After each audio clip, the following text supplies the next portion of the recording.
Crunch Time. You are now talking about with Shahid Evans. But today we have a special guest here today with us on Crunch Time, Coach Tony Hall. Welcome to Crunch Time. Thank you for having me. Glad to be here. So introduce Crunch Time on who you are.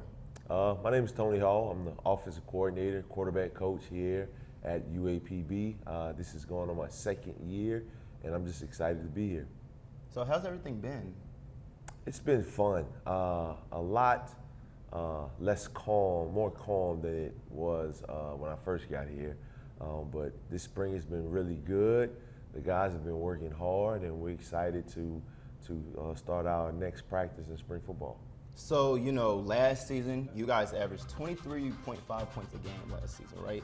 You bumped the offense up to top 5, right? Better than last year, well, better than 2023. So what was your motivation towards that? You know, you coming here fresh off of being from Grambling and then coming to UAPB, like, it's time to go, right? Right. I'll be honest with you, the number one goal for last year was just, restore the pride, not just in UAP football, but UAP football's offense. Before I got here, they were one of the worst performing offenses in the country. And we wanted to restore the pride. We wanted to be the reason why people wanted to come into the stadium and have fun at football games. We wanted to bring an excitement back to UAPB football, and I think we did a decent job of that. Let's state the obvious. Mekhi Higgins, he's at Lamar. Giovanni Gibson is at Oklahoma Sooners. You got Armani Romes at UTSA. You have Coach Lasson working at Alabama A&M. And not only that, you have Donovan Giles at FIU with Damon Dawkins being done with collegiate level football. Mm-hmm. With a whole new wide receiver group, right? You got Pierre Ingram as your wide receiver coach. You have Josh Richards, the kid from Maryland, the kid from the University of Maryland University. Yep. That is big time. Yes. And Sam Houston receiver, Chris Hicks. Mm-hmm. What is all going on in the receiver room, right? Well, in a day and age of the transfer portal, this is going to be a reoccurring thing when it comes to college football.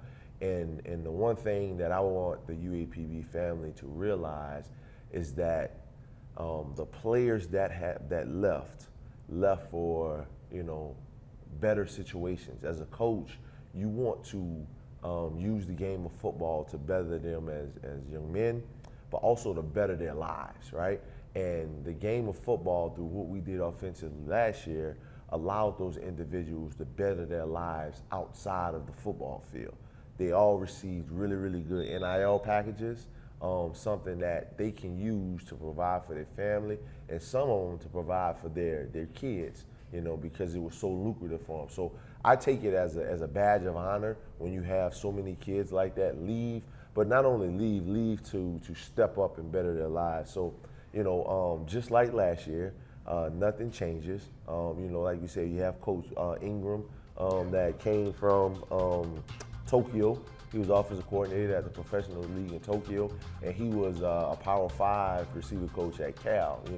Coach Ingram was a guy that I felt like we had to have here when I first got here. And we're glad that he's here now. The receiving room we have now, we have a bunch of really nice pieces, but we're not finished shopping. We still got some more pieces to go get. We got some really exciting freshmen that's gonna come in here that for the first time in a long time in UAPB history, we beat other HBCUs and other Division I programs out for them to come here. It's not just guys that, UAPB was my only offer, I'm just gonna come here. These are guys that we beat out beat out people for, and we're excited about what's going to manifest itself come the fall.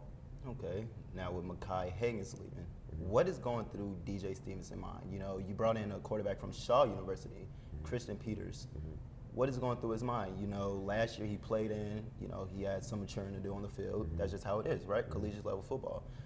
What is going through his mind, and what is the intensity with the battle of the quarterbacks? Well, the thing about DJ is he's the ultimate competitor, right? I mean, don't let the mild California mannerisms fool you. He's an ultimate competitor. He wants to go out and compete. And matter of fact, he took some time from Mekhi towards the end of the year to get playing time the last 2 games of the season.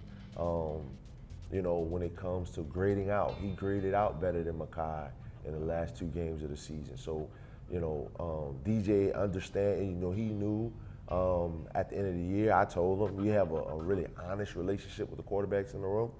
And I communicated it to him that I was going to go out and sign a veteran guy that's going to help him, that's going to compete with him for the job.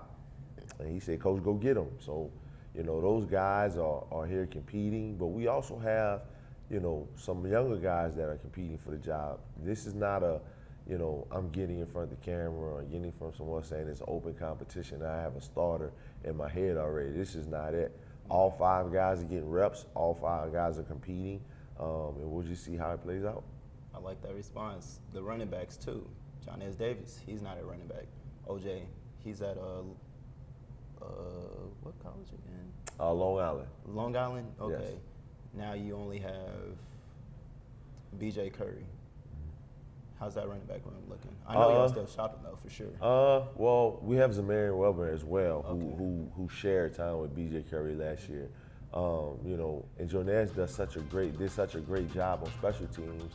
The other coaches decided to try him out on defense, and I think he led the team in tackles when he played defense and was like defensive player of the week or something like that. So other coaches on the team felt like he was best suited at helping us out defensively, and we respect that. But you know, BJ Curry, he's also working hard. That position is a little bit different. It's not so much of a battle as they use each other to get better, to push them to get better, because you know, we're trying to snap the ball 80, 90 to 100 times a game. One running back can't carry that workload. I don't care if you're Emmitt Smith to O.J. Simpson. Like, it just does. You can't handle it, right? Right. So those guys are using each other to push each other to get better. And our new running back coach, Coach Miguel Black, has done a phenomenal job in developing their fundamental skills and getting them to the next level when it comes to running back play. Okay, as a quarterback coach too, because you are a quarterback coach, what are some things that you harp on with your quarterbacks, like with the techniques, right? I heard you say drop the ball in the bucket, you know, throw it to the outside, give your receivers a chance. What is the most thing that you harp on your quarterbacks? The most important thing is the attention to detail. The attention to detail when it comes to every play, and to have a plan before you snap the football, right? All plans are not perfect. However, if you have one, it gives you a chance on each play. So making sure they understand the attention to detail when it comes to having a plan in order to attack a defense, so they can put us in the proper position to have a successful play. I thank you for your time, Coach Hall. I thank you for your time. That's your Crunch Time report from Shahid Evans. Stay in tune.